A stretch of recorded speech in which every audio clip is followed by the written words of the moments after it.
In 1993, LaToya Jackson decided to face the cameras and denounce her brother as a child molester. She held nothing back, and the world's media were treated to an astonishing tirade against Michael.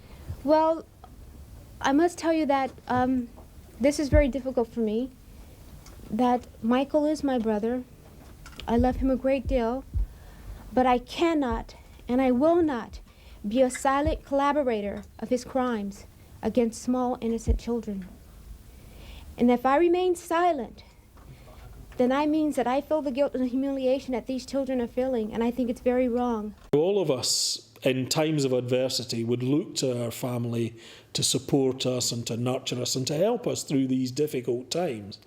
And to be confronted with that must have been a catastrophic and a very, very heavy burden to bear. He had very few people that he could trust. He had very few people that were close to him. Now, for a family member to come out and say that would have damaged him and make him withdraw even further. It's very difficult for a person to face the accusation of being a child molester if it's the public, if it's the media that are saying that this is what has happened.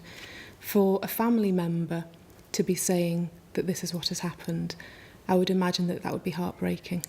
I have seen checks payable to the parents of these children.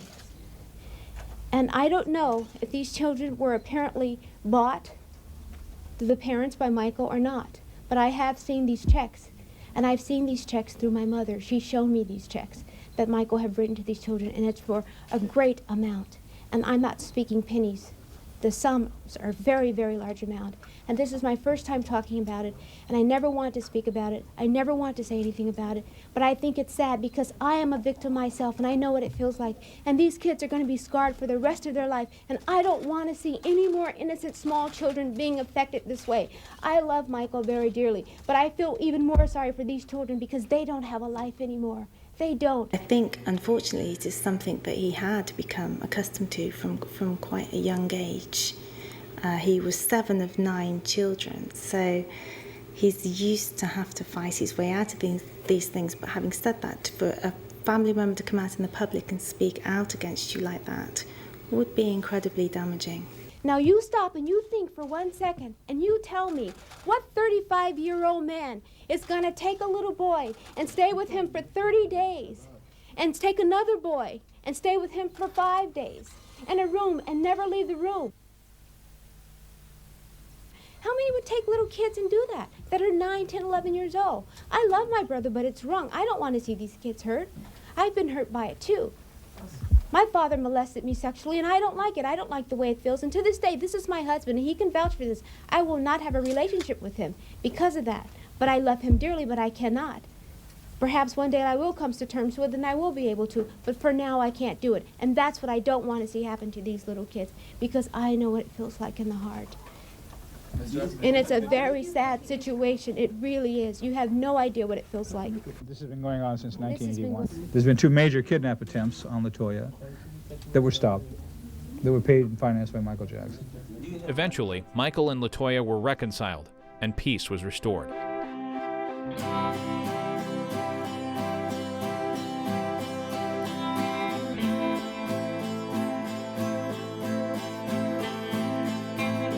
When he was interviewed on several occasions, he was very open in his relationship with children.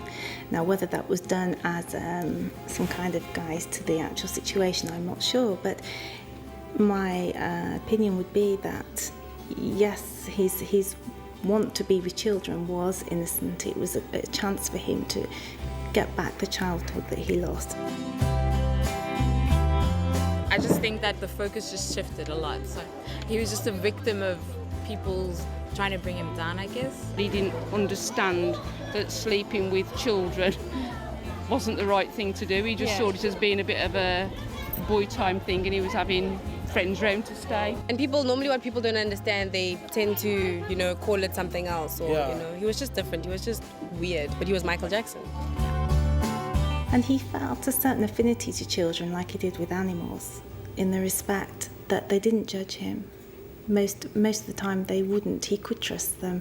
They were very open, they were very black and white, and he could just be himself. He didn't have to take on an identity of any form.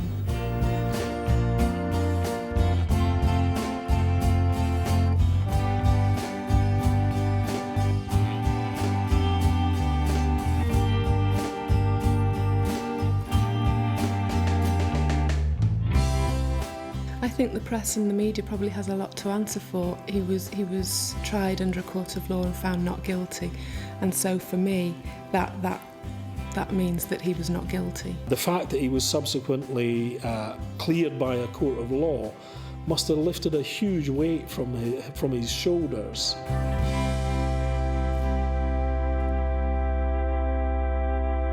It must be quite an isolating experience to feel that you can't trust the people around you, to feel that you don't have confidants, that you can disclose information to. It must be very difficult. It was suggested that just about anybody he came into contact with would end up suing him. So he would have been very much always on guard with what he could say, what he could do, which would have sort of changed his whole identity, and he even probably would have ended up not even knowing his identity himself. That would always be the risk.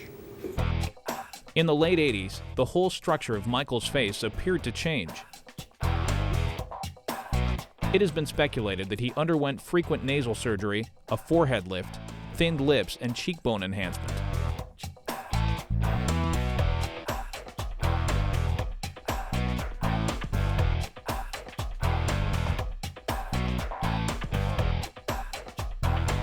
Michael Jackson has clearly changed his appearance over the years. In the celebrity world, it has become the norm, I think, to deny that a person has had plastic surgery. Several speculations as to what's behind his plastic surgery. You could take the fact that he was constantly seeking to change his persona, change his perception of himself and what others viewed of himself as well. It may be because they want to remain on the pedestal that, as Joe Public put them on, so that it doesn't seem as though they are seeking perfection in any way, which is perhaps how we might see their cosmetic surgery.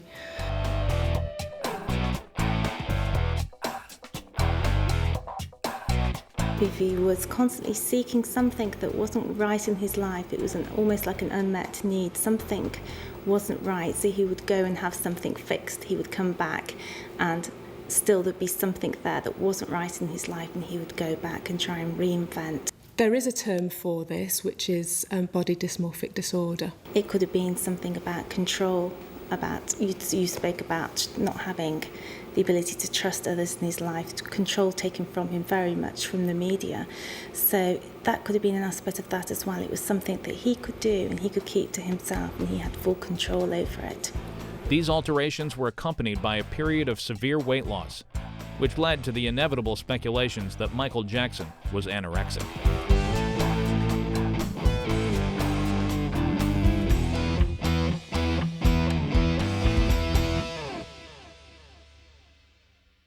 I guess it could be that he's trying to stay in the headlines, trying to ensure that he stays in the public eye, that people are wondering, you know, is it true, is it not? If Michael's feeling was that he was ugly, there's no reason to stop him once he's got his